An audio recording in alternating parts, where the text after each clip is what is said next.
Aikari aya kuma itora ria Dafifi mwena wa Naivasha maratara hadhara ya mamilioni ma mbeca thutha wa tharikira ya gikundi kia Nyanake iria iramomorire manyumba na guthukangia irio migunda-ini yao. Ni kurumirira ngucanio ya mugunda iria irethigia aikari aya magikwo ati kuri andu thirikari-ini marenda kumeheria mugunda-ini uyu tengia ya watho wa igoti gwathana matikarutwo kuo. Tuko na court order, we are not supposed to be disturbed by anybody. This is impunity. Mtu akikuja hakuna court order, hakuna nini. Ukimuuliza anasema from above. So hatujui hii above ni mpaka wapi. Mubunge wa Naivasha Jane Kihara ni amenereirie giko giki kiria getigite makiria ya family igana rimwe itari wikaro. Why would they come to disturb people who have been here all along? Why would they do that?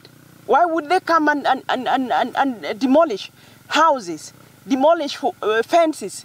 For what reason? Akiaria thutha wa gucerera aikari aya, Kihara ataririe ati amwe a aikari aria mahutitio mari na taito cia kuonania migunda ino ni yao kuma kuri ruhonge rwa migunda rwa ADC, akiorota atongoria thirikari-ini aria maracogera ngucanio ino niguo kwigwatira mugunda uyu.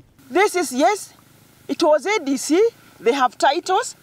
Wale hawana wako na deed plan, wengine wako na letters of allotment from ADC, and now because nyinyi ni wakubwa mnakuja kuharibia watu maisha yao vile wameishi. Godfrey Wawero ni umwe wa aria mahutitio thengia ya gukorwo ari na taito ya gicunje kia mugunda wake. Na mimi sijui niende wapi.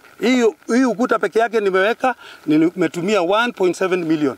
Wameharibu store, wakaharibu mahindi yangu, wakaiba ingine chakula za ng'ombe, kila kitu wakaharibu. Otaguo Edwin Maina ni aratariria uria megwatire gicunje kia mugunda wao miaka 17 mihituku kuma kuri ruhonge rwa ADC, akiuga ni marumirire mitaratara yothe iria yagiriire.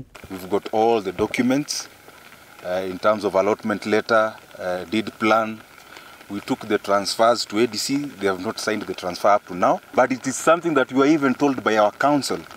Walienda kwa wakili wetu wakajaribu kumcompromise akakata, and he told us ni nani. Hadwini Hakameme TV, Gitagwo Ngina wa Wadirwa.